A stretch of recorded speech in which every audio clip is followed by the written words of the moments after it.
Now you may be saying, hey Mr. Firebird, didn't the previous episode end with the complete and total destruction of reality?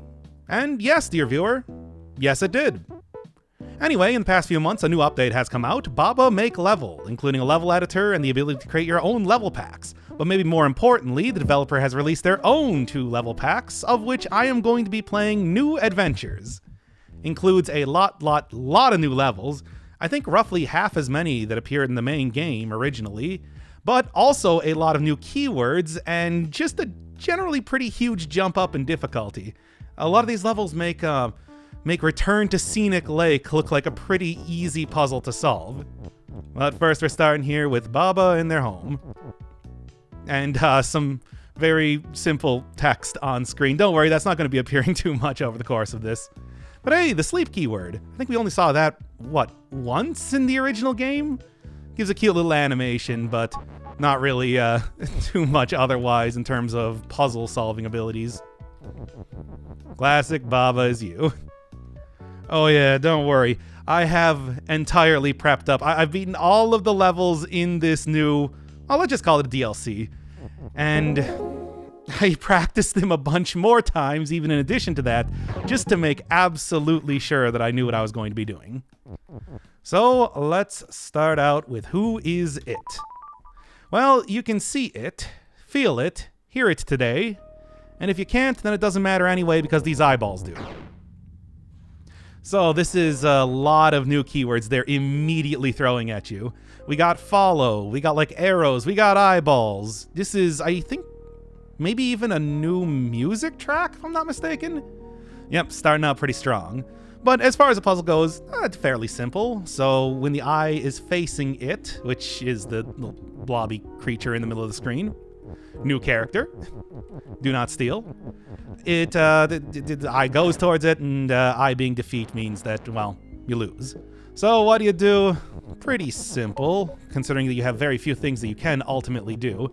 Want to get these arrows all in order, so that when the eyeball is... so that I can get instead the eyes to be following the arrows, rather than the arrows following it. And then from there, all I need to do is just make sure that I don't accidentally walk in front of one of the eyes. It's simple, but it can even take like a little bit just to kind of to understand what is even going on at the very beginning here. So as soon as I get all the eyeballs to be following the arrows instead, it should line up pretty well. Yep. First eye, as you can see, looking upwards, so I don't have to worry about that.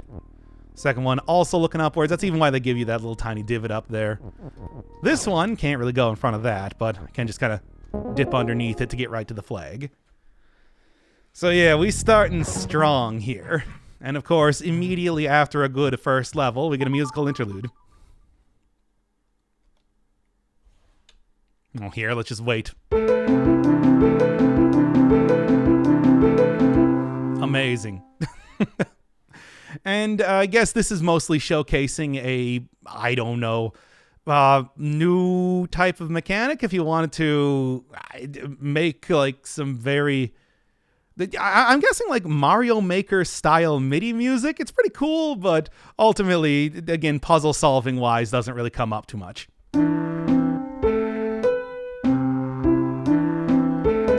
And yes, I can go mess around with the notes being played, but they're also very loud, so let's just end that little tech demo there.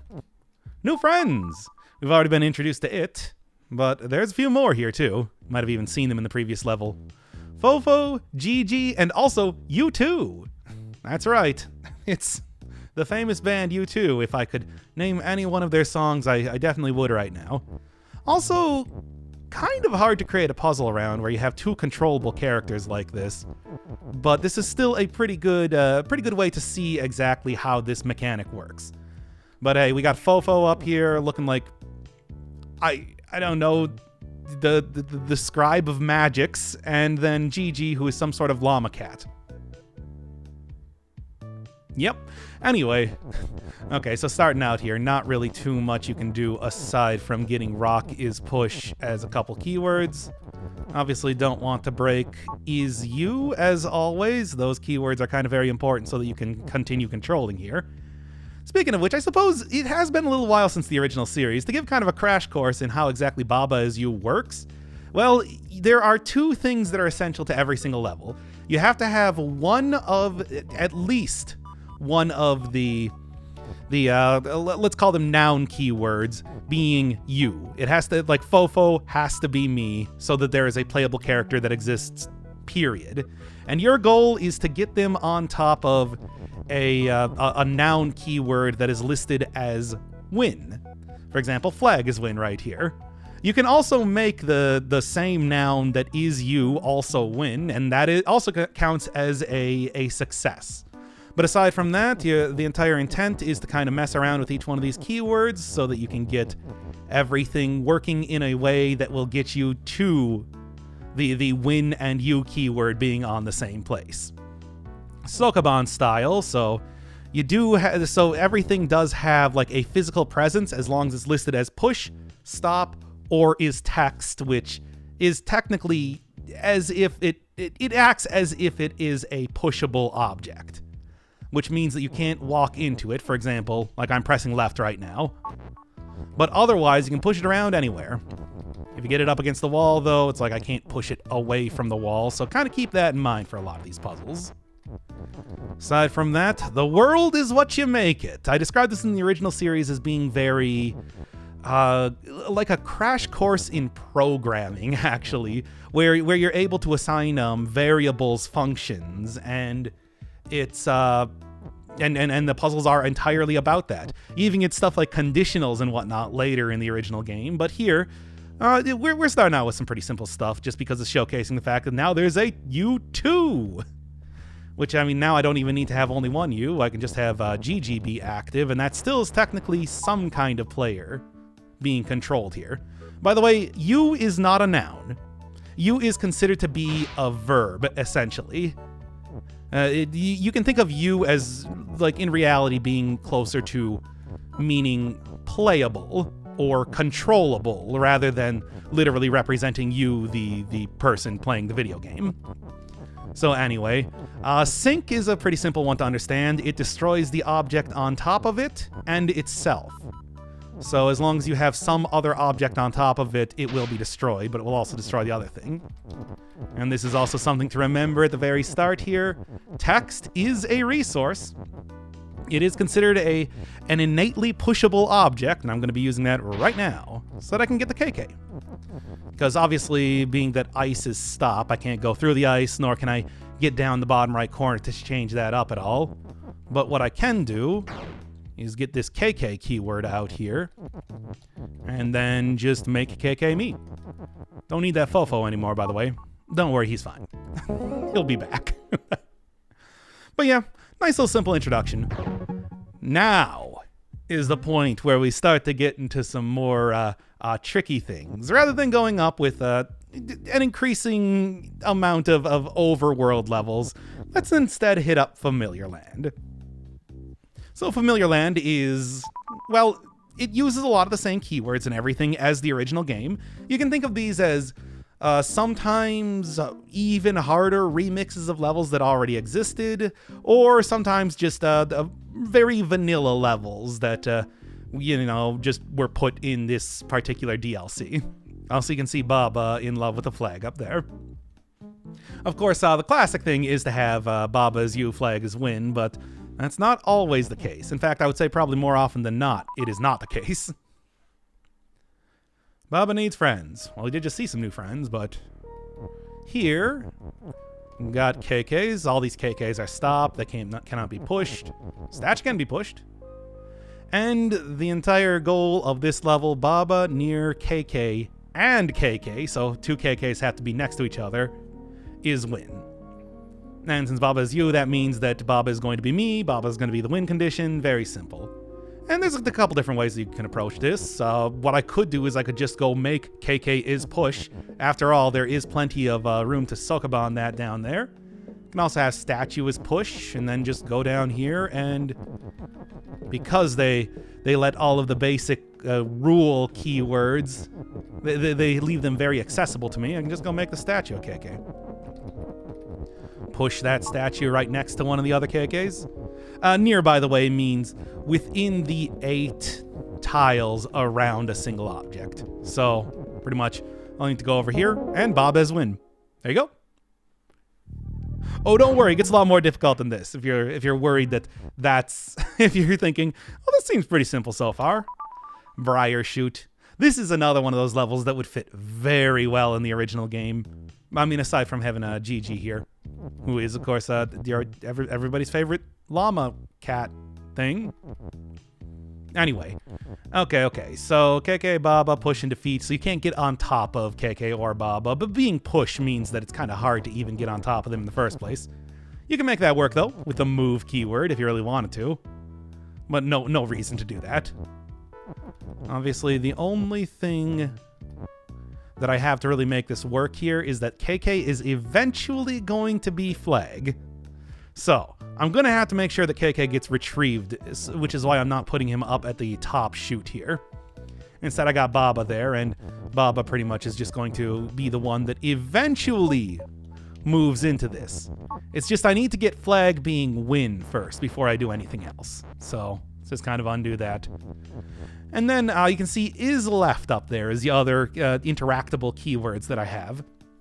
Left means that if you cause that to happen, the character will instead be facing left. And the way move works is that they will move in the direction that they're facing. So, should be fairly easy to see where this is going. Just gotta make sure, push that on there. Then gets shifted down, push it one more. And there we go. The funny thing is that the push block there actually exists purely to be a pushable object. Because again, the text itself is a resource to be used. Now I gotta make sure that KK doesn't get pushed down there. And I also gotta make sure that it doesn't get pushed too far, because otherwise you'll see that win will get thrown into that one divot in the bottom right corner of the screen, and that's no good for me. So, we'll get KK out of the level namesake, the Briar Shoot. And then I just need Baba over here, make him a flag, and there. Another pretty simple level. If you've never seen Baba as you before, that might be a little bit more difficult, but as a seasoned veteran myself, and somebody who's also played through this entire world several times now, I know what I'm doing. Bear. Yeah. Another one of these really super simple, but still kind of tricky type of levels. Also, Fofo is back. So, say hi to Fofo. We get a much better look at what this guy looks like now. Alright, so, what are we doing? Well, number one, wall is push. But the thing you'll notice here, wall is not stop. So I can just kind of walk around this as much as I want. Not true if it's push, because that means then it's a physical object, but I can't really Sokoban stuff out of there. Yeah, this is where we start to get into a surprisingly advanced set of keywords where you got to really remember stuff from the original game and how that worked.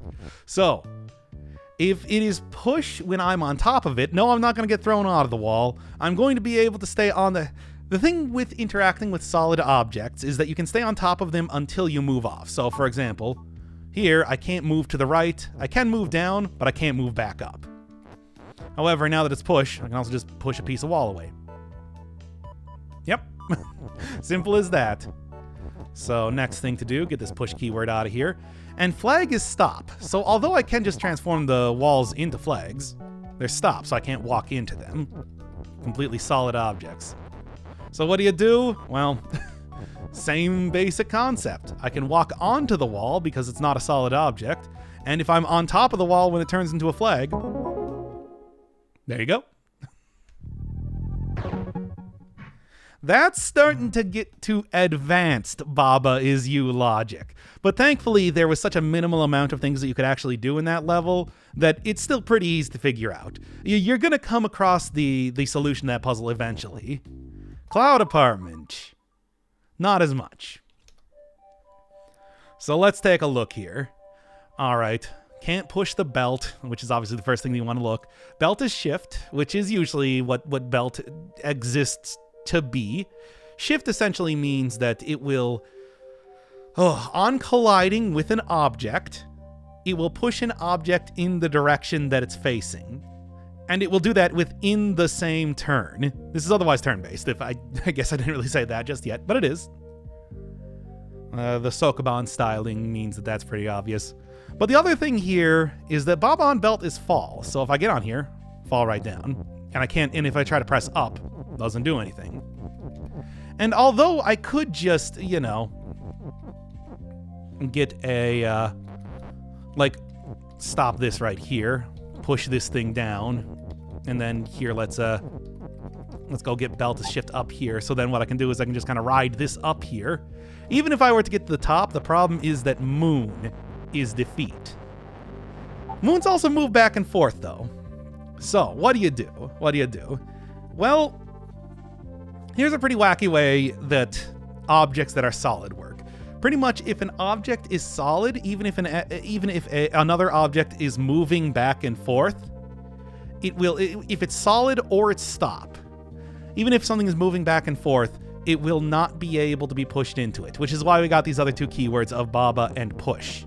Pretty much if you make Baba is push, I will not be harmed by the moons and will be able to move right past them. But how do you do that? How do you get up to the top while also doing the same thing? Well, this is kind of a tricky one, because what you need to do is you need to push everything onto the belt.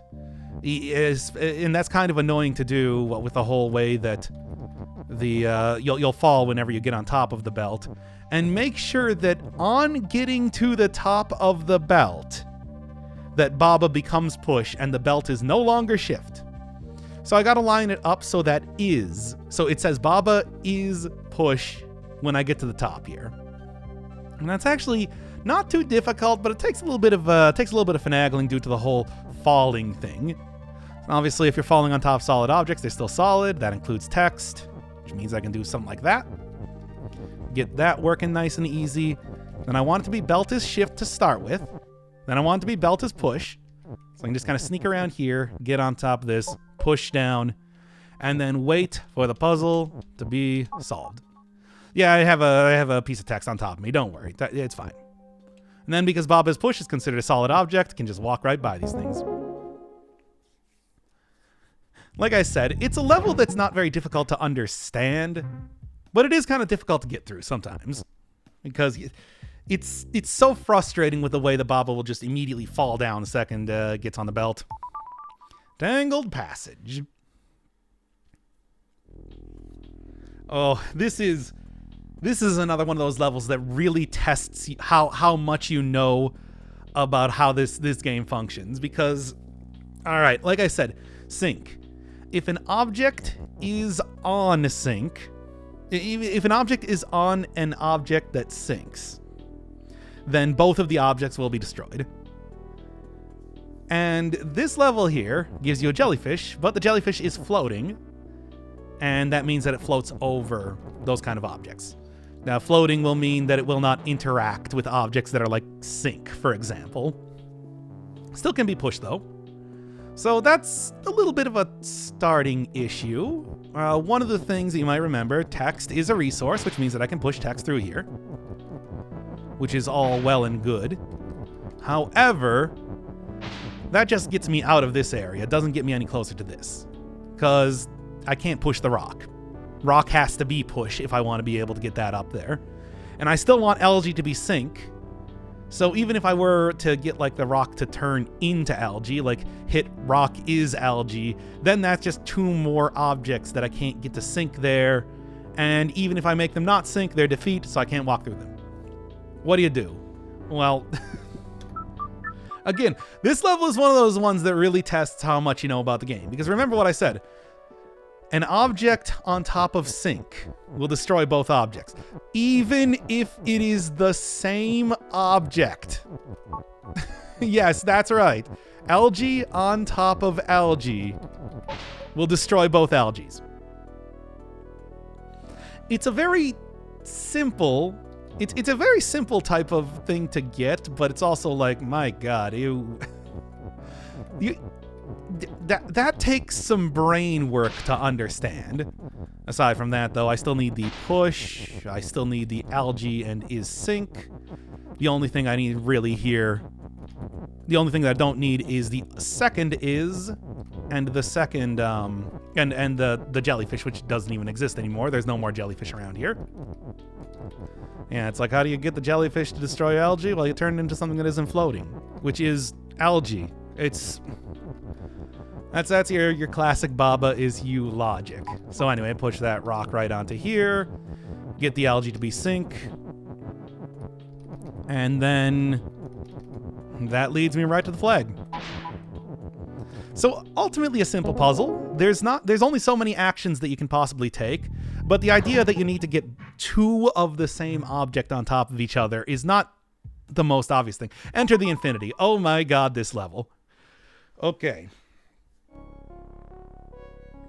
The previous ones might have been somewhat easy to understand. This is when we start to really get into it. So, very few things you can do at the very start here. First off, what I'm going to do is push this win right here. Obviously, what I'm going to need is I'm going to need to get that second empty thing.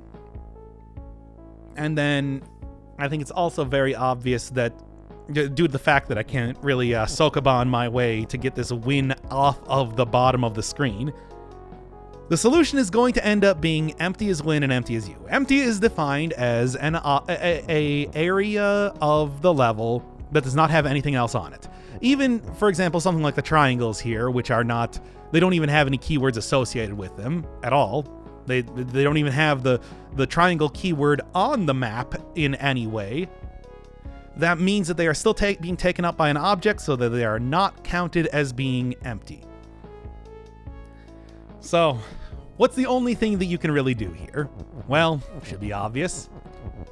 Empty is you. Now, if empty is win, the problem comes in there that you can't have an object on a square and then also have it be empty at the same time. So the only way that empty can be a winning solution is if empty is also you at the same time. And you also have to make sure that not every single one of the squares on the map is filled up with something, but that's obviously not too much of an issue in this case. Alright, so with empty as you can see that there is an empty square left of Baba is you, there's an empty square to the left of empty and is you, there is not an empty square to the left of the other second empty keyword on the bottom of the screen, or the win keyword down there. So what's going to happen? Push this entire thing over here. So that's all well and good, but how am I going to get Baba in there? Well, you know how empty works? I can get Baba to stop being me by doing that. Obviously, you can't push the top empty keyword from the top because that's where the map stops. Now, Baba is no longer me, which is useful and everything, but I want only Baba to be me. So what do? Well, here's the thing. The square Baba is on is no longer empty. So, how are you going to finagle this exactly? Move this to the right. With the Baba is on top of the triangles, that means that they're not going to move. Neither is anything else because they don't have any place to be moved around. There's no empties around there. And now the Baba is can be moved back up because you can still move Baba is up and down. You just can't move it left and right, which is why I went right there. So, get the Baba is right back up here. Go right again. And hey, look at that. The U no longer has an empty square on the left side of me. So, if I just press right one more time, there we go. You following this? It's, empty is a keyword that is very hard to wrap your mind around. But yeah, just using Baba as a resource. When Baba's not you, Baba no longer interacts with the text, so you can just kind of move text right over it and stop some squares from being empty. Okay. And then from here, it might seem kind of difficult, but surprisingly enough, it's really not. Same basic concept here. I need empty to be you, I need empty to be win, and I'm also going to use that square right there to work with me as well. Because here's the thing. As you can see, the second empty, the one on the second row of tiles, let's just call it that, is just right there, which means that it can be moved down. However, it can only be moved down so much. Oh, if only I had one more movable object that I could get to push all three of those. That you can already see where I'm going with this. So we just do that. We move this over. And then there's the third movable object. And then I just push Baba, which has the train of the 3 different keywords on there. You win. That is one tricky level, isn't it? Oh, that's what you expect from this here DLC. There was also another solution that I came up with the first time that I was playing this that I couldn't really remember how to recreate, where I like slowly inched the keywords downwards by using Baba as like a buffer so that I didn't move all of the keywords down, and I can't remember exactly how I made it work. I did though. Oh. Coming up on the first of 2 levels that I actually had to have help with. Flight Academy, it's like I don't know why, I just couldn't wrap my head around it. But hey, thank you people on stream for kind of getting me in the right direction. All right, so what's the basic stuff we got here? The problem is that rocket is going to be destroyed as soon as it gets on top of the UFOs. Just keep that in mind entirely. And similarly, I cannot push the keywords into here to be used as like pushable objects, so the rocket, say, could use like rocket is pull while it's also moving to like push the win onto the conveyor belt over there. So, what does that mean then? Well, I need to get bird is win. And I also need to have the bird over here on the right side because I'll get destroyed the second that I step on the stardust. But how do you get all 3 of the keywords over there? Well, the other thing that you have is right down here. But the problem is that the second that you push one of the keywords into it, it's locked in there. You can't get it out. And the problem is that an object that is locked to like that level of direction means that it acts like this when it's moving. So that's going to be good to get the bird out of one of the lanes when I need to do that, but I need objects to go down there 3 times. Well, anyway, to start with, if an object is pull, it is considered to be a solid object. For example, like here, I'm pressing up right now, pressing right, and then when you try and face the opposite direction and move from it, then you pull it along with you, as the keyword's name would suggest. So what I'm going to need to do is I'm going to need to do a little bit of towing service to get that rocket out of there. So I'm going to make that rocket pull, and I'm going to make that bird move. Since, remember, I cannot go over on the left side of the screen at all, nor can I push any sort of text over there. So, simple as that. It's going to bonk right into that, and since that's a solid object, the bird will start going the other direction, and since the rocket is pull, it'll start to pull along with it. Sort of like towing the rocket out of that area. All right. Now, I can make the rocket move. And because there's no UFO down there to destroy the rocket, eventually what's going to happen is it's going to push the first of the keywords that I need down there. And eventually what I'm going to need is I'm going to need it to be bird is win. So we'll do the is second and the win last. But as of right now, just to, as we're... Whoops, kind of made that keyword inaccessible. As we're just kind of getting this here, it's the same basic concept of what I was just doing. Now the bird is going to tow the rocket back to the right side of the screen again. And that's the beginning. But now, now I don't have the ability for the rocket to get over to the left side, and the only way that I can get the bird to not be over, to not go right on the conveyor belt and get thrown up to the top of the screen where it's totally inaccessible to me. What do you do? What do you do? I can turn the bird right. Yes. As soon as the bird gets to the end of that, here, I can even do it right now. Let's go get the pull keyword in the right way. Yes. Pull is sometimes an annoying keyword to work with. You'll make things move around in ways that you don't want to. So, to start with, what I can do is I can just have the bird over here. Turn the bird into move. Because the bird is not destroyed by the UFO. You can see in the upper right corner, UFO is hot, rocket is melt. That means that rocket will be destroyed on hitting a hot object, but the hot object will not be destroyed. It's sort of like sync if both objects aren't destroyed, but only the one that's that's weak to it is. All right. And then obviously the easy solution to get them moving back over here is to just set that thing to be right and then have it move. How do you get that last keyword over here? Well, if you remember that the way this works is that, this is what I had to have pointed out to me, is that a moving object, even if it's facing direction, does bounce once off of a solid object, the object here being a cloud. So the way you have to make this work is that by having it bounce off of a pulling object, it's like using a ratchet. Yes, it's like using a ratchet where it pulls a solid object along with it. And then eventually what's going to happen is that rocket's going to be destroyed by the UFO. I'll have my keywords all in the correct place, and then the bird will be on its way to the right side of the screen. It's an elegant solution, but it's one that took me a long time because it really is the sort of thing that has you exploiting the game's mechanics in a way that I just didn't really see coming. Because it's like it's entirely dependent on the idea that, yes, it is going right, but it does not stop against a solid object when it goes to the right. It does bounce off of a solid object once. So once again, by having the rocket be pulled, it will be pulled along with it. Yes. It will also act as a solid object for the bird to bounce off of.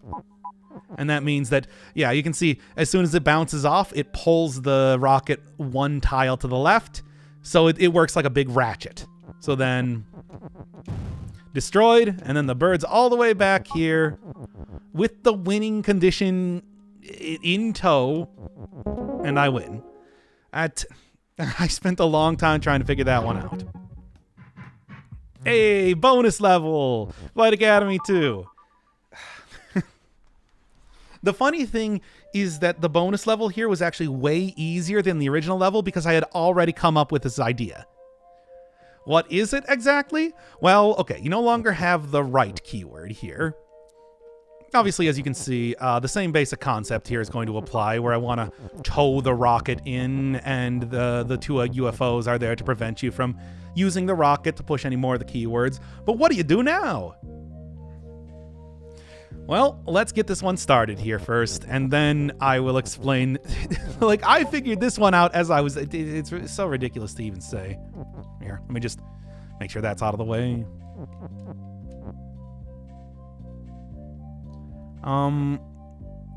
Yeah, no, I want to get it out there. Then I want rocket to be pull. I want bird to be move. And then it'll bounce right off of the pull object and start moving back to the right side. Then pretty much same concept here. It doesn't really matter if I send over the rocket or the bird because one of them is going to be... wait, don't want it to get rid of my... Don't want it to push that against the right side of the screen because then it's not going to be accessible. All right, send that down here. All right, and now go get the bird being moved, the rocket, the bird being pull, rocket being move, and then the rocket will, well, first off, as soon as I get the, the setup of text to be correct here, so that doesn't push it right out of the way. It's like there, now tow the bird right back to the right side of the screen. But what do you do from here? Well, what I gotta do here is I gotta make it so that the bird is not going to fall onto the conveyor belt, because it'll get pushed up to the top of the screen and then be completely inaccessible to me. I can't send the rocket down either one of the other two because, well, it will be destroyed before it can even push the keyword onto the conveyor belts. So what do you do? Well, one of the things I figured out is that, you know, it does take time for an object to, like, go down the belt. It's going to be, the belt is shift and everything, and that's all well and good. However, it's like, it doesn't immediately, it's not like the fall keyword, which immediately throws the object up to the top of the screen or away from what it is. Every single turn that an object is on top of a shift object, it will be pushed to the next shift object. And If it's pull at that time, it'll be solid. So what'll happen? Well, if an object tries to collide with an object on that conveyor belt, it will instead bounce right off of it and then be going the opposite direction. You see? So what I need to do is I need to get this here, or not, yeah, well, yes, I do need to get the bird to be moved right now. Let's kind of get it to the end. But I also need that rocket to be moved right now. Because you can see what I'm going to do is I am going to sacrifice that rocket. It is going to be put onto that conveyor belt. And then I'm going to have it move very quickly through one swift motion here. Well, okay, turns. It's turn-based, as you know. I'm going to have the rocket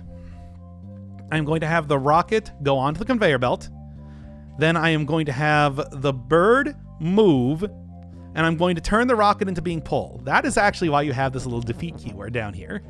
It's not actually have anything be defeat, because defeat just means that if you, the player character, moves on top of it, then you're destroyed.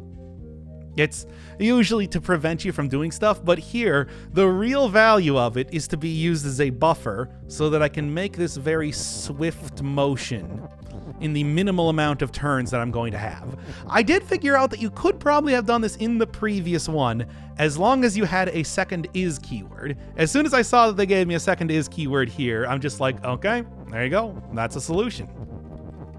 All right, so number one thing to accomplish. Rocket needs to move onto the belt.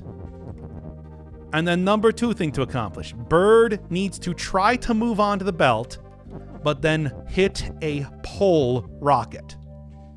And that, just by pressing it forward, pressing left 3 times should accomplish exactly that. Okay, rocket moves on top of there. Then I move this one more. Obviously, rocket being defeat doesn't matter. But then all I gotta do is wait one more turn. Now, if I press left one more time, bird will try to move onto a rocket, which is considered pull, which means it's a solid object, and it will also pull the rocket back onto the track there. Bam. And there. Whew, that is a rough maneuver to make, a rough maneuver to figure out, but as you can see, now the bird is moving right. The rocket is also in an excellent position, so that upon moving the bird to the next lane, it can also pull it right off of the belt. So you can see this is very much an intentional sort of movement to be making.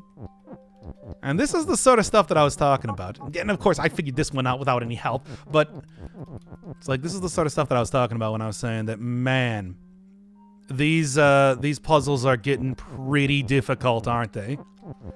You have to imagine these things being solid objects and moving in this exact way. I mean, granted, you have the undo button and everything, which makes it very easy to do. But ultimately, what's going to happen now? The exact opposite. I'm going to have that bird be pulled, and it's going to be pulled right off of the track as soon as it moves onto the track and gets the wind moving there. And then, well, unfortunately, that does mean that in the action of the rocket pulling the bird off of the conveyor belt, then it will also be destroyed because it's going to be moving directly into the UFO. But I don't need it anymore because I'll have the bird as wind, and I'll have the bird already heading back to the right side. So let's get it started. All right, we right here. Get that push on there. Get that bird moving on there. And now, bird is going to be pulled, rocket is going to be moved, and that rocket's going to yoink that bird right off of that conveyor belt there. And there you go. Now the only thing I got left is having that bird move right into me, and I beat the level. Did you get all that? Ooh. Hey, good stuff, but of course that is... Oh, we're not about clearing the areas. We're going to do all the levels. Don't worry about that. Flight Academy 3. Yeah, that's right. That's right. Hope you enjoyed Flight Academy 2. If your mind wasn't broken by Flight Academy 2, then here's a third one. It just keeps going, baby. Let's do it. All right. So what is the nightmare that is happening this time? All right, it looks more or less the exact same. However, I do have a second is. There's a second is keyword. There is also the right in the same position before, but not without an is on it. So what do? This one I actually was able to figure out, again, relatively easily. I'm not going to say that it's like any of these puzzles are very easy, but same basic combination of stuff doing before. I want to make sure that I am pulling that rocket out of there. I want to make sure that bird is moving towards me. To have it be, towed out of the way. The difference, though, here, and the one, and aside from having extra is keyword and the right keyword in the on the bottom, is now that there is a third UFO. Oh yes, that means that you can't even send the rocket out that first one and then have it be towed back, because that ain't gonna function. It's like it's gonna be destroyed against that UFO. So what do?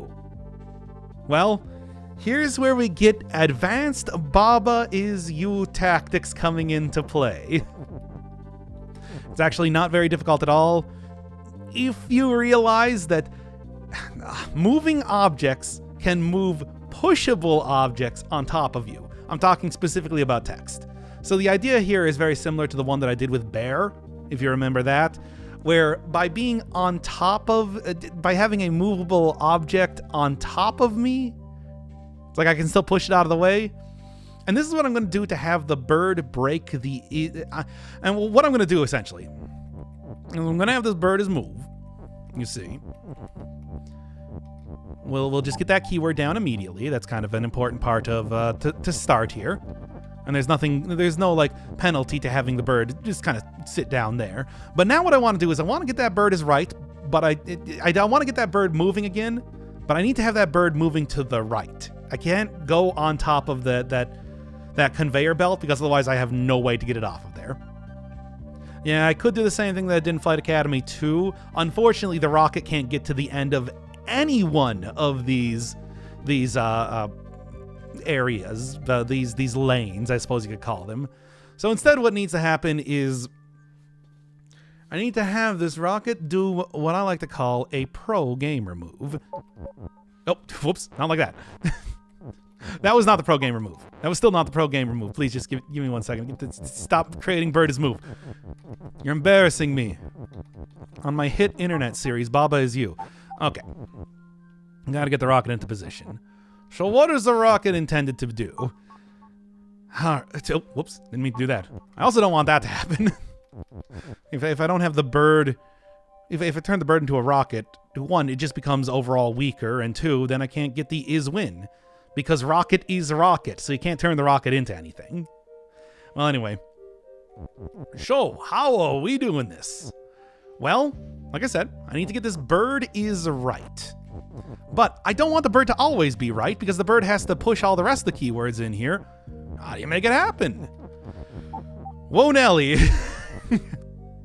I'm going to sit on top of here, and then I'm going to push the bird out of the way so it's no longer permanently right. But how do I get this to be a keyword? I can't, push the bird on top I can't push the bird is on top of me. Well, I don't need to, because the rocket's going to do that. You following me here? All right. Bonk. And now push the bird out of the way.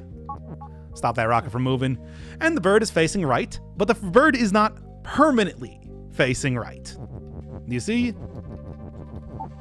It's like that's again a very advanced Baba Is You move to be making, but if you got used to that during the Bear level, you'll probably get used to it during this level. So what do you do now? Well, it's actually pretty much the exact same as the execution that you did for the first Flight Academy. I'm just gonna go pull the bird up here, bird's gonna move, blah blah blah. Now I'm gonna go get the bird to be going right again. Damn it. Now I'm gonna go get the bird to be going right without turning into a rocket.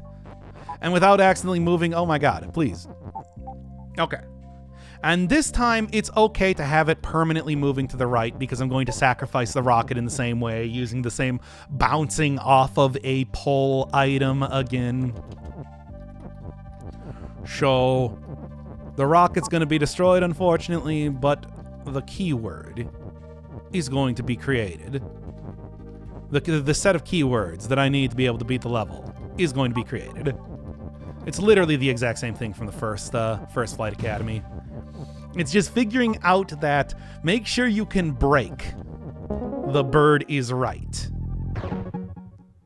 And that's the only thing that really matters to solving that one, as opposed to just the first Flight Academy. Flight Academy 2, I think, is the toughest one to really understand out of the 3 of these set of levels. So, I hope you're still following my Baba Is You graduate course, because now we got Moonrise Sunset. This one, thankfully, is a little bit easier to understand. So, number one thing to note, you ain't using these pieces of text as a piece of resource, because otherwise one of the easiest things to do would just be to, push stuff into this star field. No. The problem here is that these things, when you push them, they fall up or down, hence the name of the level. And what you ultimately need to do is, and thankfully this doesn't hurt you, it only hurts text. And ultimately what you need to end up doing is you need to get the moon to go onto that, and you need to get the sun to go on the bottom, but also at the same time be you, so that you can create the flag is a win scenario. So there's a pretty obvious sort of thing that you want to notice here immediately. And then I also can't walk onto the UFOs. But, so, number one thing to note right here, obviously at some point in time you're going to want to make both the sun and moon you. Because they need to be able to, because for example the sun needs to be able to push that flag as win in there. So they very much intend for you to create the sun is you scenario.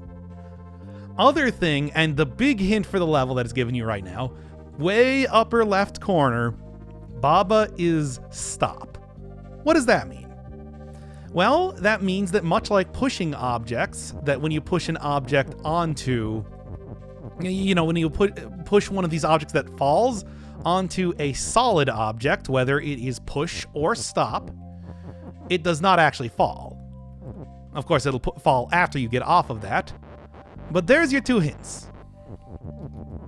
And it's actually pretty easy to solve from here. All right, so let's get this. Let's do the sun here first. I want to get that sun on the bottom, flag is win, etc., and so on. So how do you do that? Actually, surprisingly simple. It's like I said, the obvious thing that you want to do is eventually get sun to be you. And if sun is you right now, and if sun is directly over me, let's say, then by making sun is me means that, and since Baba is stop right now, that means the sun is just going to fall directly on top of Baba, and Baba can just carry it around. There you go. And when I move left, sun moves left. When I move right, sun moves right. When I move up and down, sun is forced to move up and down despite the whole fall thing, because essentially Baba is carrying it around. And there you go. There's the first half of the puzzle. What's the second half? Exact same thing, except this time I'm going to be using the and keyword and the sun keyword. Just got to make sure that moon is push. And then, of course, moon is going to be you. I'm going to get it to fall directly on top of me. Now, that's going to be a little bit trickier to do, but thankfully, if it's on top of pushable objects, then all I need to do is just, push it way upwards to make it work out in the way that I need to. And let's actually even push it over one more. Kind of continue creating this weird bridge with the text itself. So then what I can do is I can just say, well, actually I don't even need the is here. And the only thing I really need to do here is, I do need the moon to be pushed so that I can push it up a little bit more. I want to make sure that it's going to fall directly on top of me. Yes. As soon as I create the moon is you. So what I'm going to do is I'm going to go from the left side. When I push his left, there. Baba's going to be able to catch the moon on her feet. And there we go. And now with that sank into the ISIS sink, we're done. A lot of moving parts in that puzzle, but ultimately not too difficult. Treacherous wetlands. It's just, your big hint in that entire thing is that Baba is stop. Baba is stop, which means that Baba can hold the sun and moon. Yes, entire celestial objects in Baba's tiny wiggly paws. Hooves, I guess, because Baba is a sheep. Baba is you. It's a pun. Anyway. Okay, number one thing here. Has. Very powerful keyword and a very obvious thing to start with. Invincible fruit. The second this fruit sinks, it's going to be replaced by another fruit. And that is exactly what I need to get right through this first part. So that's all well and good, but where do we go from here? Because this is a tricky setup. So, obviously you can also create the Baba has Baba, and that means that Baba is effectively invincible, but with this little hedge here, and with the text pushed up at the top of the screen, I'm not going to be able to get that back. So I got to make sure that if I want to do that, then I want to make absolutely sure everything is in place for the rest of this puzzle, because I can't undo that. So what is the rest of the puzzle? Well, the funny thing is, despite Baba being invincible, Baba is not immune to turning into other things. You can see right below Baba right now, Baba on flower is hedge. So, yeah. Baba might be able to have Baba, and that means Baba is immune to sinking. Baba still can turn into a hedge. And that's bad. That also, unfortunately, means that it's going to be hard to, even if like the fruit has Baba, to create another Baba. Well, I need to have two Babas in two locations. It's not the easiest thing to do. That said, this is an obvious sort of thing. To get Baba past the flowers, I'm going to want to have the fruit having Baba, so upon being destroyed, when I push it into water, it's immediately going to spawn a Baba. Simple. And in fact, let's set that one up right now. Fruit has Baba. Basically same sort of thing that I'm doing right here. I also want fruit to continue to be push, of course. And there. So now when I do this, bam. Still got one Baba in play here. Unfortunately, it's going to be a little bit trickier than that. And in fact, the other thing you can see in the bottom right corner, there's the pushable rock, and the fact that I need to have the flag near the rock is a win. It's like there's no way you can get the fruit in here. Period. I can create extra Babas if I wanted to, but the way this is set up is that you want to use the Baba has Baba, so we get invincible Baba, so Baba gets the star power to walk through the water and then push the rock out here and eventually push the rock up over to the flag. How do I do that without accidentally creating another wall? Well, text is a resource. Text is a resource. And although I do still need to have fruit being pushed, all I need to do is, yep, just like that. Now, I'm gonna need to push this in one more, because if Baba going up or down there would immediately destroy Baba by going into the water. But from here, let's just kind of maneuver this Baba up a little bit, and then over here, there we go. Number one thing accomplished, but I also need that fruit as pushback, so unfortunately gonna have to sacrifice that Baba by turning her into a hedge. Second fruit is push, though. This is where it gets a little bit trickier. Okay, create one Baba, push this in again, push this in even one more time, because I gotta get rid of a little bit of water here. I can't have Baba kind of like, the Baba needs some room to move around, because the other Baba still has work to do. So I want to push this one out a little bit. Can't push it any more than that, because otherwise I'm going to destroy that, and I do need to get that rock in there. So what are we doing now? Well, now the point. Now I have accomplished everything required to get Baba has Baba in place. Nope, too far. See, this is, you gotta do a little bit of tricky maneuvering around. And not that tricky, but a little tricky. Just a tad tricky. Slight bit of trickiness. Gonna keep pushing Baba up and down so that Baba stays kind of on top there. All right, now Baba is invincible. Bam, bam, bam.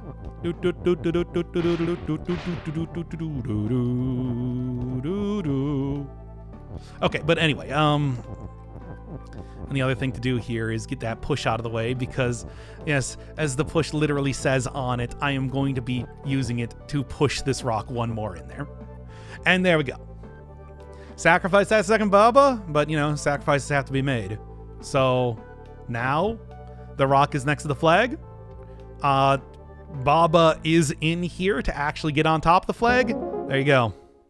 Tricky level. Really tricky level. Understanding that one setup in the bottom right corner is intending for you to have Baba has Baba is a pretty big hint on how you want to solve it, though. Because there's no way you can get fruit in there or Baba that has fruit in there and then get that fruit out of there. It's just not possible with how it works. So as long as you realize that Baba has Baba is an important set of keywords that you're eventually going to have to make, figuring out how to push everything into the right place to create Babas without losing those Babas, etc. and so on, it's a logical solution to the puzzle. It's not easy. It's just logical. Sideways fireplace. Fireplace in the original game was in one of the secret areas, the depths. This is a sideways version of it. Oh God. All right. So what are we looking at here? Text falls to the left. Rocks fall down. I have a bolt, and I have Baba is you. Unfortunately, Baba is you in a way that I can't push the U. Say, what I could do is I could very easily get the bolt is over here and push the U on top of it. And bolt is naturally push, so it'd just be able to walk right through the skulls, making this pretty easy. Not possible, unfortunately. So, what can he actually do here? Well, you can push Baba left and right, but don't forget that, unfortunately, due to how this entire thing works, it's just gonna go flying off to the left. So what do you want to do? Well, look at what you can do to begin with. I can stop Bolt from being stop, but what does it matter? Bolt is already pushed naturally, so it doesn't make a difference. You can push the rocks left and right. Rocks are naturally push. If you push them down here, though, they're kind of stuck. However, much like you've seen with the other fall keyword, you can push them onto stopping or pushing objects, and then they will not fall, but still be, like, interactable. So I can push the rocks up here. This is something. It's a good start. What does it do for me, though? I don't know. Ultimately makes it so that if I push all the rocks down here, and I can get past those skulls, then I can push the win on top of it, and it won't fall into the deadly, deadly fireplace. Something to keep in mind for later. I can push them back on the bolt, which is exactly what I'm going to be doing. And that creates a little bit of a bridge, a little bit of a walkway for my... Not like that. A little bit of a walkway for my... for messing around with that piece of text that I have, too. I'm going to push bolt right off of here instead. So, what am I doing? Well, thanks to bolt being a very versatile object in this entire puzzle, what I can do is I can just push this down one. And like I said, I want to eventually get those rocks down in this, like, exact column here. So I can instead use this bolt to push it right up here. Make the bolt me. What about Baba? Baba will be fine. Anyway, so, even though bolt is no longer stop, bolt is push. And you remember back from the cloud apartment? That means that I can walk through the deadly skulls without being harmed. Thank God. It's like, yes, the easier thing to do would maybe be like, create the bolt is right here, push you on top of that, or maybe have, like, I don't know, bolt is Baba, or Baba is bolt to give it, it's like that little fire right there makes it so hard to try and finagle that to actually work. So this, on the other hand, just making bolt is you, getting Baba out of the equation entirely, much easier sort of thing to accomplish. Just kind of push win right out of there, stop that text from being falling, so now that I can actually use the text, in the proper way again. The rocks have done their filthy, disgusting business, And then here, it's as simple as just getting Baba his win. Because now text no longer being falling means that you can make it move around a lot easier. Simple. Really makes it... The puzzle really makes it seem like you have to make Baba is stop or something like that. But it just... You can't get the text to move like that. So it's much easier to just make Bolt U. Which is something you might have even just figured out as soon as you saw that that was a possibility. I mean, that's how I saw it.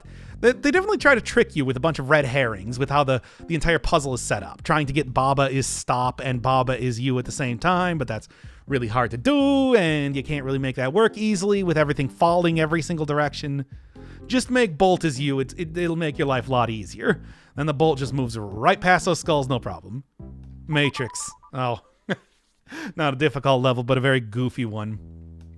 Hey, Baba is swap.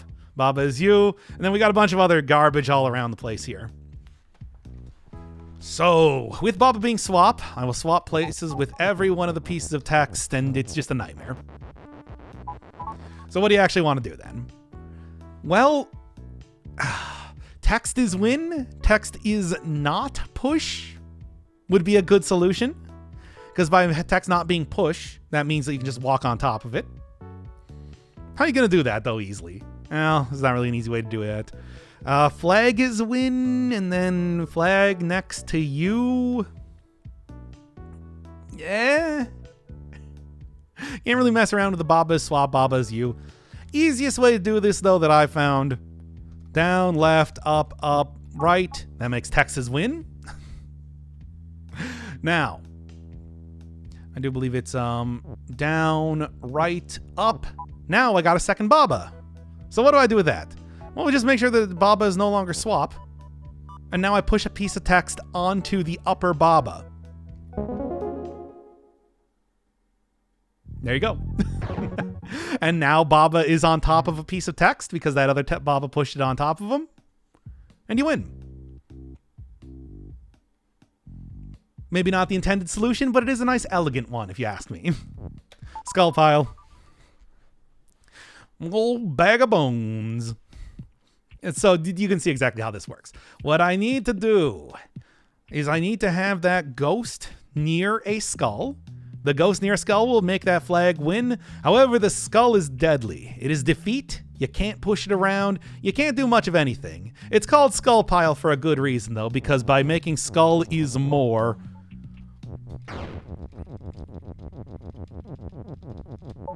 There you go. Now there's a win condition. Ain't no more Baba, though. Kind of a problem. And it's like text near skull is not push, so you can't push text near the skull. Rock near skull is defeat. It's just, you can't make yourself rock. It's all very simple, though. What you want to do here is you just want to make rock as push. Make yourself a little rock fortress around this flag. I was able to figure this one out actually very quickly. Because more will not create more objects around already existing objects, as long as they're push. So now the only thing that I got to do here is make it so that rock is push, make it a solid object, in other words. At the same time, skull is more. And yeah, that's pretty much the entire thing. That's the ball game, baby. And make sure that you park Baba on top of the flag at the same time, too. Okay, so now now the rock is a solid object. Text cannot be counted as a solid object because text near skull is not push. So it becomes basically ethereal the second that the skull gets near them. However, the rocks remain very solid, and Baba is exactly on top of the win condition, while the skulls multiply endlessly. Done. An easy level. A nice stop after some of the just nightmare things like Sideways Fireplace and Treacherous Wetlands. And of course, Enter the Infinity.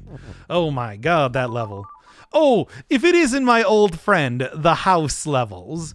You might remember that one of the few levels that I just could not solve on my own was called Skull House back in, what, World 4, I think? The Deep Forest? Well, it's back in treehouse form. Needless to say, though, now that I understand how this whole thing works, where an object being is two objects at the same time. Yeah. It's like, well, I get it now, you know? Anyway, let's move this Baba is you thing down a little bit. With this many keywords, it's pretty easy to make that, to accomplish that. So, yeah, it's like you have a bunch of is's and stuff. As long as something is you, that's the only thing that matters. And now what do you do here? Well, I got key, rock, many is's. So let's just make the rock is key. Sure, that works. And then let's make this key into two different rocks. Double up the amount of objects that I'm getting out of this key here. Rock is rock, key is rock, key is also rock. So it turns into two rocks. Yeah, that's more or less the entire thing that you're looking for in terms of how to solve this puzzle. It might not look like it there, but that is in fact two rocks. Trust me. Look, I understand. I got like a PhD in Baba is Ewing. Don't worry about it.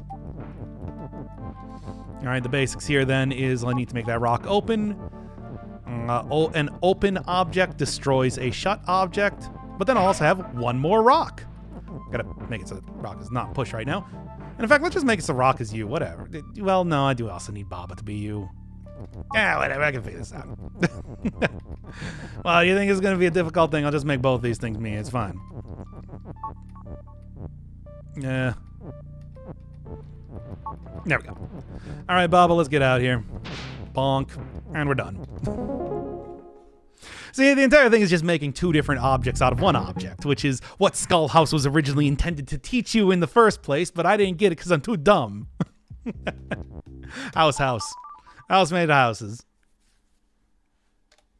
I guess it's no surprise we're going to see even another one past the tree house.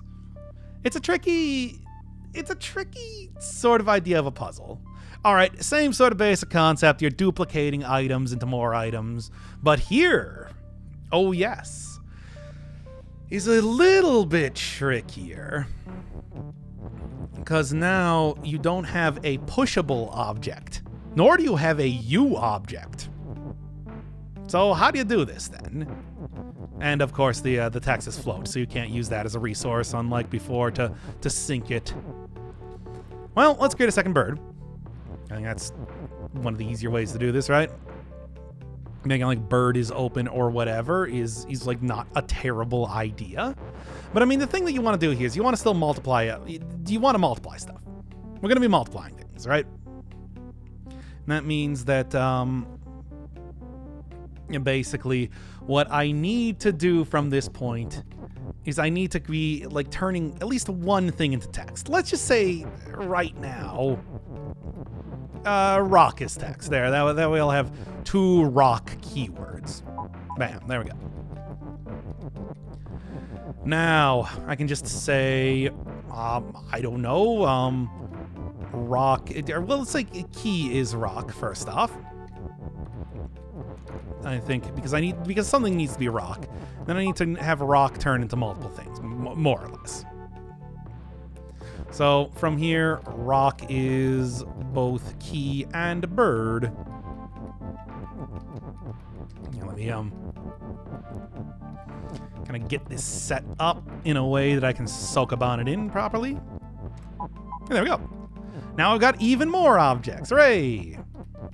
Now let's turn that key into a rock one more time. Key is rock. And then basically same thing that I just did right there, but we'll repeat it one more time. Throw it on one more again. And then from here I can just go like turn bird into open and then sync a bird and all this sort of stuff. It's like we don't really need.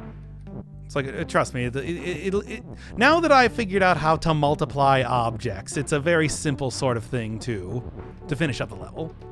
Same concept, bam. And hey, let's just say the key is also bird. Whatever. Look, we got plenty of birds here. It's fine. This is exactly what I need. Ah, too far. Make sure these birds don't all get onto the same space, though, because they do need to be on separate spaces. Sync will sync all of the objects on a single space. Bam, bam, sync, and we're done. It's as simple as that. Nice and easy puzzles. Silly trick. This is the only other level in the entirety of New Adventures that I need to look up, because it is... this is, again, advanced Baba-isms for you to try and understand here. So I'll teleport you between stuff. Cool stuff. Anyway, and then we also have a second gem up there to be messing around with. Let's just say, get that gem to be pushed right here. Get that in there. Get the gem to be teleport. And now I have access to both of the keywords. So what do you do here, you might ask? Because the way shift works is... Okay. So, like I said, what happens is that in the same turn, on moving on top of the shifting belt, I will be immediately moved off of the shifting belt. So what do you do? What do you do? Well, gem first off is going to have to be push. This is a simple sort of thing to understand here. The plan is to not get shifted off of that belt. And I'm not going to say that this is like an easy thing to understand, but... Oh boy. No, actually, I don't even want the... I forgot. I don't actually want the gem to be there. Good start, but it actually needs to be here. Because the gem, to make this work, needs to be a solid object, which means the gem needs to be push, and the gem needs to be teleport at the same time. That's a simple sort of thing to make. With the is, you just got to make a cross pattern around that. All right. Now, if I remember, it's here, right? But now I need to also have gem to be teleport. Trying to remember exactly how this one works. It's very simple, but like it's also just... All right, this is... Again, you'll see what I mean when I actually get this sort of thing functioning correctly. So yeah, I need gem to be push, I need gem to be teleport, making this in the same sort of deal. Yes. Like that. Alright. So, push this over here. Yeah, okay, so I did actually need to be... Yeah, background objects being teleporting on stuff. That's just the thing that happens. Alright. So, push this over here. Yes, this is the makeup that I want. Okay. So, to get this to be... Oh, this is kind of a difficult thing to even explain right now. All right.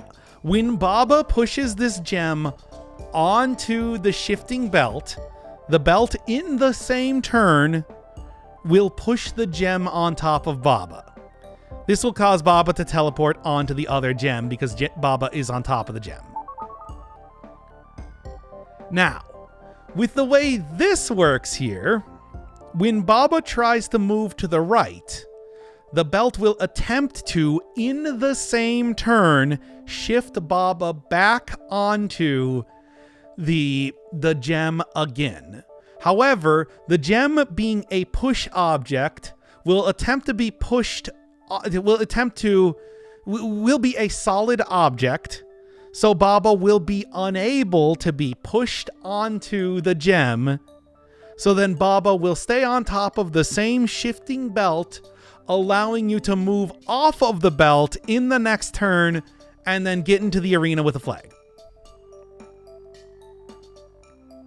This is one of these things where it's because shift activates in the same turn that usually you'll just be pushed back to the same location that you were at before. But because I am moving off of a solid object, I can't be pushed back onto the same location. And that's how you solve that puzzle. This is some hyper advanced Baba nonsense. I had to look it up myself because I could not figure this out.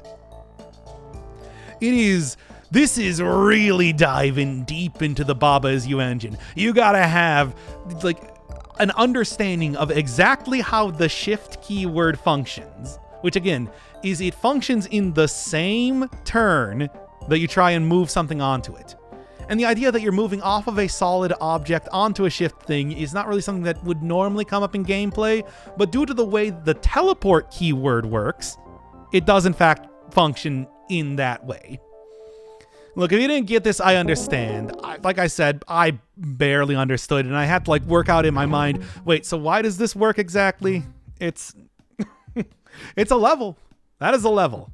I mean, I suppose the idea that it gives you so few things to try and mess around with is sort of a hint as to how we're supposed to figure that out. But I don't know, I thought like that whole gem thing with like the box around it, the gem keyword with the box around it, and the one-way shifting thing was supposed to be a big part of the it's a very difficult level. Monstrous walls. Let's get into something that's a little bit easier to understand. All right, Baba facing left is defeat. So if you even look left at all, Baba gets destroyed. However, Baba facing monster is defeat. So if you look at a monster, that means that you have to be in one of the eight tiles around one of the monstrous walls. Another new character, by the way. And then also having Baba, facing that direction to actually, be defeated. So there's only one thing you can do right now, and that is look at this. Because from here, you're not facing a wall, but you can also go up. And even though I'm right next to a monster, I'm not facing the monster. If I was facing the monster, destroyed. If I was facing left, destroyed. This is actually a fairly easy puzzle to figure out just because there's so few things you can actually do. Walk up here, not facing a monster, I'm facing text. Still not facing a monster. Nope, not facing monsters at all. Yep. And then there. Oh, breaking that facing left is the first part of what you need to do here. So what do you do from this point then? Because still can't face any one of the walls, right? Well, thankfully, it's actually quite simple to sort of figure out what you need to do. Push this down. Just make sure you don't look at any one of the walls. Make sure you don't look at them walls. There. Now I got that is out of there. Now Baba's permanently facing left. Which means that as long as I don't get near a wall that's facing left, I can just kind of move around here as much as I want. See? Because when I go down, I'm still facing left. I just got to make sure you get those keywords out of there, and then bam, you're done. Simple level. It's like, yeah, the second that you see the left is a keyword, that's your hint that, well, you definitely want Baba to be facing left so that you can get in there and get to the flag. Tropical weather. This is kind of a fun one. All right, so there's a bunch of keywords around here. Baba not without empty is you. That means that you can't, say, destroy all of the empty tiles by making the empty... Because empty, it can melt. I'll just do that right now, in fact. And the level is hot, which means that all empty stuff it melts all the time. All you need to do is just go make it so that, say, empty has Baba, for example, or pillars, or whatever. But now, since there are no more empty squares, I can't control Baba anymore. So that's not the solution. Good try, though. Let's just break that thing right now. All right, so pillars push. So what do you want to do? I mean, this is just trying to figure out what you need to accomplish to get that win keyword out of there from the left side of this. So I can't destroy all of the empty tiles. There have to be some empty tiles left. But the helpful thing is that I have like empty near Baba, empty near pillar, make that melt. So for example, everything near the empty pillar is melting right now. And then I just need to make sure that empty has something. Baba is going to be the easiest way to do this. I also need that pillar to be pushed so that I can kind of get it into position for what I need to do. Because that's how you're going to sneak a Baba into that left side. Because as soon as Baba gets near those vines, they turn into an impassable wall. However, it's like as long as you make absolutely sure that there are only Babas appearing around the pillar where you want them to be at. Not quite there. Good try, though. let's just kind of cover up all of those empty spaces. Make it nice and simple here. There, now you can see that there's only 3 Babas that will be appearing when I say that empty has Baba. So that when it gets destroyed, it just creates a couple Babas in the exact place I want it to be at. And there we go. So the empty was destroyed, the empty contained Babas, and now those Babas are free to roam around. Bam, bam. And there we go. That's pretty much all you need to do to have this work here. Because sure, that last one can be destroyed too, turning into a wall, but all I need to do is just go get Baba as win right over here. And we're done. Pretty simple level. The big thing, obviously, is trying to figure out how to create Babas, but not create too many Babas so that they're next to those vines. It's like you want to create a minimum amount of Babas. 1 Baba to push that win out of there, but not so many Babas that you turn all those vines into bog. Parakeet Bouncer. Last level of the familiar world. And then we get into the wacky ones. Oh, yes. As if these ones haven't been wacky in their own way just yet. So what are we doing here? All right. Me is an object that is naturally shifting. So pretty much what I need to do is I need to get these me's in position, because you can clearly see the way that this is set up right now is that I need to have Baba not you, but only for a time. It's like basically when Baba's not me, I need to set up a track for Baba to go along so that Baba can get by those birds, but then also turn back into you a little bit later on. What exactly do I mean by that? Well, defeat only works on a character you're controlling. If you're not controlling the character, then that character can walk right by him, no problem at all. For example here, I can go and get one of these me's down here. One of these me's, let's say right here. And then if that me's moving, yeah, me is not defeat, but, well, me is turn into dust. KK could walk right past those, I think is probably the better example that I can use. They make me turn into dust so that me can't shift the parakeets out of the way. Because, shift is a very powerful keyword. Though I don't think that would even work because the birds are floating, so that they would just go above the me, even if me didn't turn into dust. Hey, all that sort of stuff. Advanced Baba-isms. So anyway, KK, for example, because KK is not the player character, is not you, can just move right through here. Just keep on schmoving. Doesn't help me though. I want Baba to move through there, and then I want Baba to be you again afterwards. So, what are you doing? Well, let's get these me's in position. Obviously, after I have Baba turn into a non-player character, I'm going to want to let's get you to bounce off of the wall here in a certain way. Same thing with you. What I'm going to do is I'm just going to have these me's move one time, and they should all kind of get in position to where I need them to be. So, bam, bam. There we go. Actually, I'm going to need that one upper me there to be push for 1 second. There we are. But that should create a good circuit, which will get me by said parakeet bouncers that are the level's name. Because remember, me is shift. So when I do this, you can see bam, bam, shift over to the left.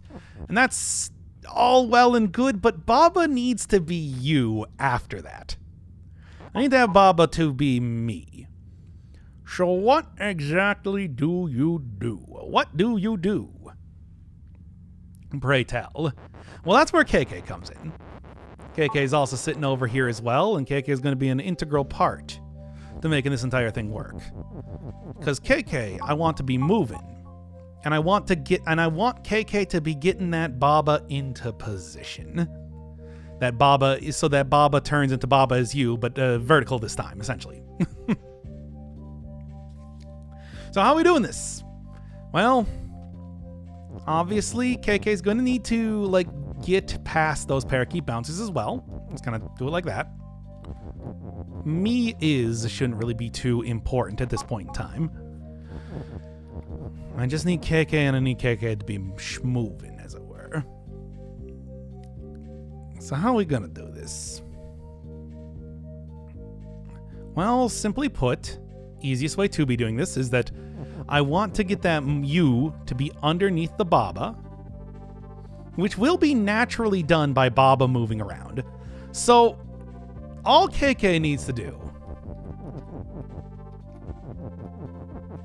is move in a position that I need KK to be schmoving. Then in fact KK can just keep moving forever, if I'm not mistaken. Let me see here.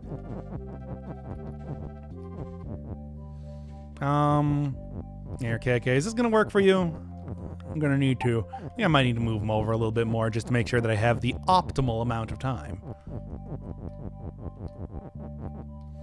He'll bounce off the wall once then.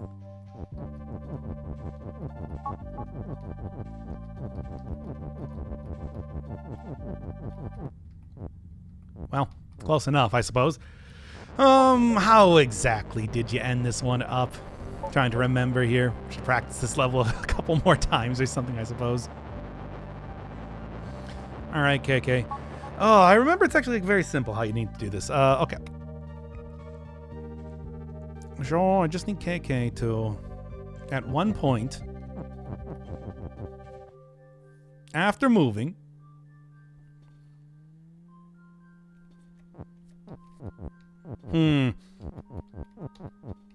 get into position. Well, here, what if I just did it like this? Like, I don't know, here. No, not like that, but this is still a good idea. It's like, yeah, is you, Baba is, etc. Baba will move. Yeah, it's like all I need to do is I just need to get KK in there to be moving once.